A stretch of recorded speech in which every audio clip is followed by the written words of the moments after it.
wabarakatuh. Bagaimana kabarnya anak-anak yang ada di rumah? Sehat semuanya ya? Alhamdulillah. Anak-anak, kita bertemu kembali pada kesempatan kali ini pada pelajaran tematik Bahasa Indonesia dengan materi inti permasalahan pada suatu teks. Anak-anak, selain pada teks tulis, ide pokok juga dapat ditemukan pada teks lisan. Ada yang tahu apa itu artinya teks lisan? Ya, teks lisan adalah teks hasil pembicaraan seseorang ataupun hasil percakapan seseorang pada suatu kejadian. Berbeda dengan cara menentukan ide pokok pada teks tulis. Nah, anak-anak, untuk dapat menentukan ide pokok pada teks lisan, kita harus mengetahui langkah-langkahnya. Apa itu langkah-langkahnya?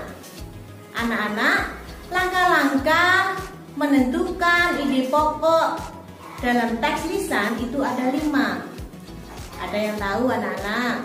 Oke, nomor 1 adalah mendengarkan teks dengan sungguh-sungguh. Nomor 2, mencatat permasalahan suatu peristiwa di dalam teks lisan tersebut. Nah, yang nomor 3, menentukan ide atau topik pada kalimat utama. Yang keempat, temukan ide pokok dari teks tulis tadi. Yang kelima adalah tulis ide pokok yang didengar dalam suatu tabel. Nah, anak-anak, langkah-langkah menentukan ide pokok di dalam teks lisan sudah kita bahas ya. Anak-anak, teks lisan itu sama dengan teks percakapan. Teks percakapan sama dengan teks lisan.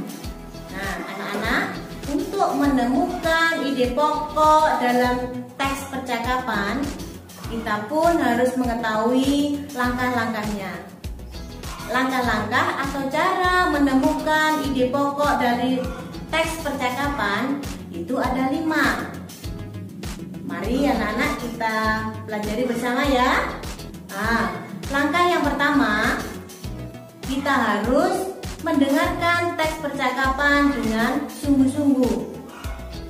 Yang kedua, setelah kita dengarkan teks percakapan tadi, kita harus mencatat informasi penting yang didapat pada teks percakapan tadi.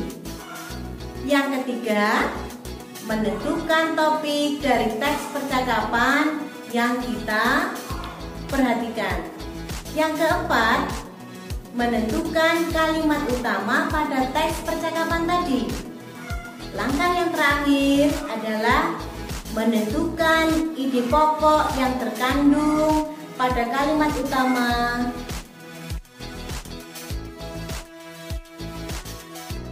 Bagaimana anak-anak? Sudah paham atau belum? Kalau anak-anak belum paham, anak-anak nanti bisa melihat tayangan video yang sudah kita perhatikan tadi. Selamat belajar di rumah, jaga kesehatan. Kita akhiri dulu ya bacaan kita hari ini dengan bacaan hamdalah. Alhamdulillahirabbil alamin. Terima kasih. Wassalamualaikum warahmatullahi wabarakatuh.